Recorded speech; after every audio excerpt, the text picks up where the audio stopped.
Voilà, bonjour. Donc, aujourd'hui, je vais vous proposer de travailler sur la perspective. Alors, c'est quelque chose que nous avons déjà vu en classe de cinquième. Alors, je vous propose de rentrer un petit peu dans le vif du sujet en abordant les bases de la perspective. Alors, pour ce faire, on va faire un petit exercice pour commencer. Donc vous aurez besoin d'une feuille A3 ou A4 qu'on prendra en format paysage.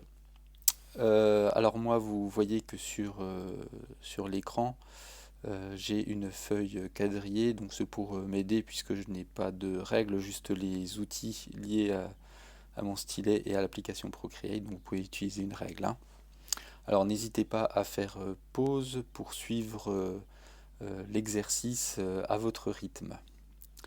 Alors, donc, ce qu'on va commencer par voir, ben, c'est ce qu'on appelle la ligne d'horizon. La ligne d'horizon, on peut la placer où on le souhaite, donc soit en haut, soit en bas, soit au milieu.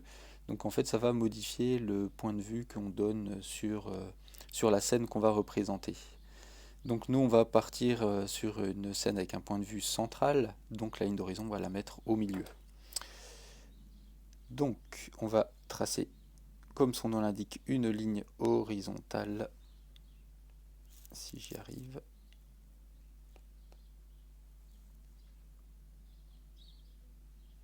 Voilà, et je vais refaire parce que c'est pas très joli. Voilà. Tac. Et voilà. Donc je peux avoir des petits décalages par rapport à mon grillage, c'est dû à la précision, des fois aléatoire du stylet. Alors, donc notre ligne d'horizon est bien placée. Une fois que c'est fait, j'ai oublié de le dire, mais bien entendu, vous travaillez au crayon de papier, hein. On va placer ce qu'on appelle le point de fuite. Donc le point de fuite, c'est là où vont converger les fuyantes. Donc ce sont des lignes qui sont liées à la technique de la perspective. Donc ce point de fuite, on peut le placer où on souhaite aussi, hein, ça va dépendre de la direction du regard sur la scène qu'on est en train de réaliser. Donc là on va le placer au centre, tout simplement. Voilà. Donc la chose qu'on va essayer de représenter, c'est une route avec un passage piéton. Donc je vais vous montrer comment est-ce qu'on fait ça. Donc on va déjà placer deux fuyantes, une à gauche et l'autre à droite. Euh, donc on va partir du point de fuite, donc on peut poser sa règle sur le point de fuite et remonter jusque là. Donc après ça va déterminer la largeur de votre route ou de votre chemin. Donc pareil, là je le fais de l'autre côté. Voilà. Voilà. Donc j'ai deux fuyantes et on voit qu'elles convergent au point de fuite. Tout simplement. Alors, pour réaliser un passage piéton, donc les bandes qui vont composer ce passage piéton, c'est pas très compliqué. Vous allez placer des intervalles réguliers donc sur la base de votre feuille, là tout en bas, ici, là où je suis en train de tracer, et on va placer des points.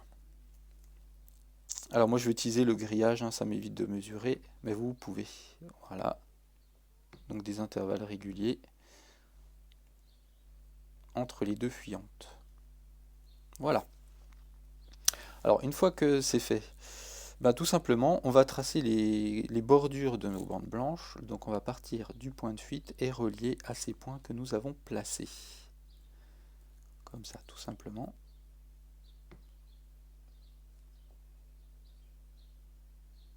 Voilà.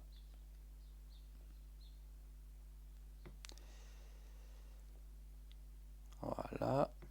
Donc on relie tout ça. Donc là j'ai des petits décalages par rapport au point de fuite. J'ai un petit souci de précision de stylet a priori. Donc vous faites bien passer la règle par le point de fuite. Et tout devrait rentrer dans l'ordre. Voilà. Et voilà. Donc là vous voyez que vous avez un faisceau de fuyantes, hein, qui convergent vers le point de fuite. Donc nous allons avoir les côtés, les bords de nos bandes qui composent le passage piéton. Alors notre passage piéton, on peut le placer où on veut. Alors on va placer le haut et le bas. Donc là par exemple je peux prendre ici, je vais utiliser les lignes de ma feuille quadrillée, donc par exemple comme ça, et je vais en placer une plus haute qui va déterminer la profondeur de mes bandes. Voilà. Ok. Donc après ce qu'il nous reste à faire, eh bien, c'est de gommer les traits de construction pour avoir son passage piéton. Voilà. Donc vous pouvez faire de même, hein. Donc je rappelle, si je vais trop vite, vous mettez en pause pour suivre l'exercice. Voilà. Voilà. Alors ensuite, ce qu'on va faire quand on aura terminé le passage piéton, c'est que nous allons essayer de réaliser un immeuble. Alors on va faire ça très simplement, sans trop rentrer dans le détail, mais c'est vraiment juste pour comprendre les bases du dessin en perspective. Là. Et voilà. Donc vous avez vos bandes qui sont réalisées. Donc comme dit, on va passer à la réalisation d'une façade d'un bâtiment. Alors on va faire en sorte que le bâtiment ne soit pas collé sur la route ou sur le chemin. Donc on va partir du point de fuite et on va placer un trottoir. Voilà, je peux aller jusqu'au bord de la feuille, là au coin. Tac, je relis. Donc là, ici, vous avez un trottoir. Donc, la première chose qu'on va faire, c'est de faire ce qu'on appelle une élévation qui va nous montrer la hauteur de notre immeuble. Donc on va partir du bord du trottoir. Donc vous pouvez le placer où vous voulez, moi je vais le placer ici. Et je vais faire une verticale qui va me déterminer la hauteur de ma façade. On va dire ici. Ensuite, nous allons faire le toit, enfin, ou la fin de notre façade. Donc je pars du point de fuite et je relie à la fin de ma droite qui détermine la hauteur. Donc tac, comme ça. Ensuite, ce qu'il nous reste à faire, c'est de déterminer la profondeur de la façade. Donc là, je vais la placer ici en utilisant le quadrillage, mais on peut la placer ailleurs, hein. Donc là, ça veut dire que ma façade, elle va faire cette largeur-là. Donc j'enlève la ligne d'horizon puisqu'on n'est plus censé la voir à partir de là. Je peux aussi effacer cette fuyante qui n'est plus utile. Voilà. Et ici, je peux aussi effacer la ligne d'horizon. Alors, la façade, là, a priori, comme on la voit, on peut voir le devant qui est en face. Donc ici, vous avez une ligne horizontale qui montre le haut de la façade. Et ici, vous avez la base en bas que je suis en train de tracer comme ceci. Voilà, donc ça, c'est horizontal, hein, ces deux lignes-là. Alors, on va reprendre le même principe que le passage piéton pour faire les fenêtres et les portes. Alors, pour vous montrer ça, je vais retourner la feuille, je la mets comme ça. Vous allez voir le rapport. Du coup, les bordures ici de mon immeuble, c'est des fuyantes. D'accord, si je relis, ça va au point de fuite. Donc ça ressemble à la route, hein, si vous voulez. C'est juste que le point de vue est sur le côté.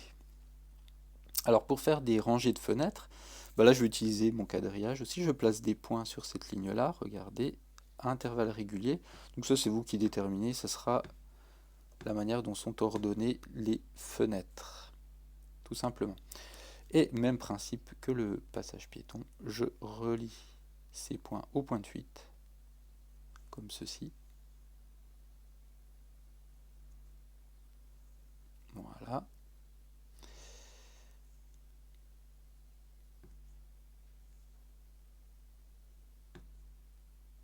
Voilà.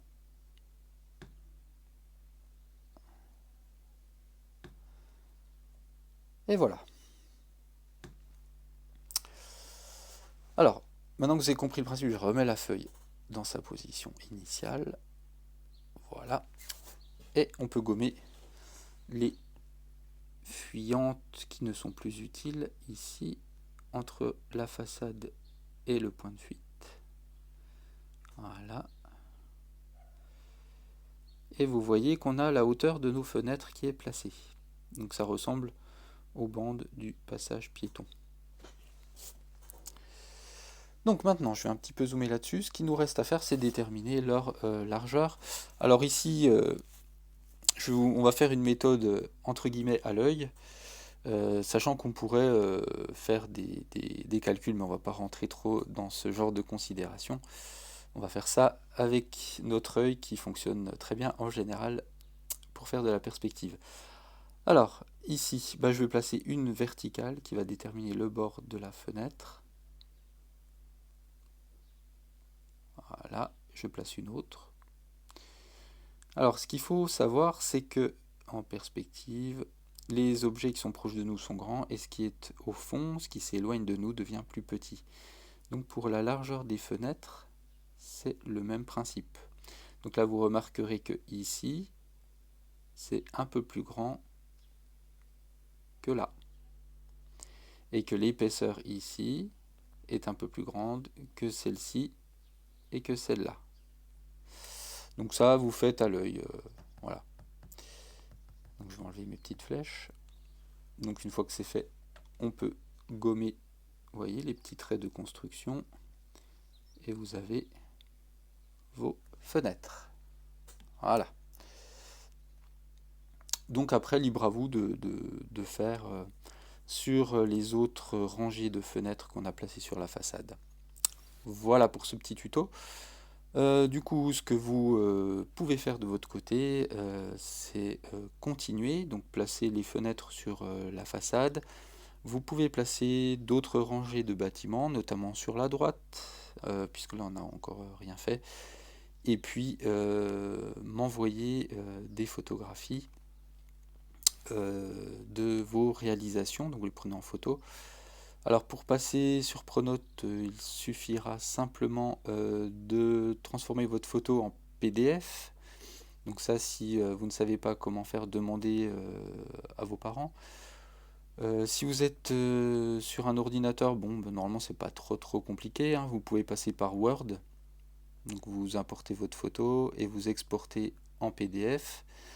Si vous êtes sur une tablette, un iPad, par exemple, vous pouvez utiliser Page. Vous importez la photographie dans Page, hein, sur une feuille, vous la recadrez et vous exportez en PDF. Sur Android, je n'ai pas de tablette Android, mais à mon avis, il doit y avoir aussi des logiciels pour exporter des photos en PDF. Voilà, mais je pense que vous devriez trouver. Si toutefois il y avait un souci, passez par Pronote, je tâcherai de répondre aux questions. Voilà. Donc vous me faites ce petit exercice pour la semaine prochaine, à m'envoyer en photographie en notant bien nom, prénom et classe. Et voilà. Donc je vous tiens au courant pour la suite du travail.